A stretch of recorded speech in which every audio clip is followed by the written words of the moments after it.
यह बात उन दिनों की है जब गौतम बुद्ध आत्मज्ञान की खोज में तपस्या कर रहे थे। उनके मन में विभिन्न प्रकार के प्रश्न उमड़ रही थी। उन्हें प्रश्नों का उत्तर चाहिए था, लेकिन अनेक प्रयासों के बाद भी उन्हें सफलता नहीं मिली। वे आत्मज्ञान की प्राप्ति के लिए कठोर तपस्या करने लगे, अनेक कष्ट सहन की, कई स्थानों की यात्राएं की, परंतु जो समाधान उन्हें चाहिए था वह उन्हें मिला नहीं। एक दिन उनके मन में कुछ निराशा का संचार हुआ। वे सोचने लगे, धन, माया, मोह और संसार की समस्त वस्तुओं का भी त्याग कर दिया, फिर भी आत्मज्ञान की प्राप्ति नहीं हुई। क्या मैं कभी आत्मज्ञान प्राप्त कर सकूंगा? मुझे आगे क्या करना चाहिए? इसी प्रकार के अनेक प्रश्न बुद्ध के मन में उठ रहे थे।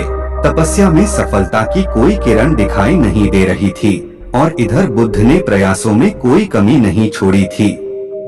वे उदास मन से इन्हीं प्रश्नों पर मंथन कर रहे थे। इसी दौरान उन्हें प्यास लगी। वे अपने आसन से उठे और जल पीने के लिए सरोवर के पास गए। वहां उन्होंने एक अद्भुत दृश्य देखा।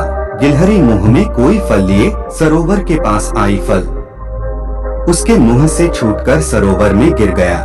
गिलहरी ने देखा, फल पानी की गहराइयों में जा रहा है। गिलहरी ने पानी में छलांग लगा दी। उसने अपना शरीर पानी में भिगोया और बाहर आ गई। बाहर आकर उसने अपने शरीर पर लगा पानी छोड़ दिया और पुनः सरोवर में कूद गई। उसने यह क्रम जारी रखा तो उसे देख रहे थे, लेकिन गिलहरी इस बात से अनजान थी। वह लगातार अपने काम में जुटी रही। सोचने लगे, यह कैसी गिलहरी है? सरोवर का जल यह कभी नहीं सूखा सकेगी। लेकिन इसने हिम्मत नहीं हारी। यह पूरी शक्ति लगाकर सरोवर को खाली करने में जुटी है। अचानक बुद्ध के मन में एक विचार का उदय हुआ, यह तो गिलहरी है, फिर भी अपने लक्ष्य को डोट प्राप्त करने में जुटी है। मैं तो मनुष्य हूँ, आत्मज्ञान प्राप्त नहीं हुआ तो मन में निराशा के भाव आने लगी। मैं पुनः तपस्या में जुट जाऊंगा। इस प्रकार महात्मा बुद्ध ने गिलहरी से भी शिक्षा प्राप्त की और तपस्या में जुट गए। फिर एक दिन वह भी आया जब उन्हें आत्मज्ञान प्राप्त हो गया।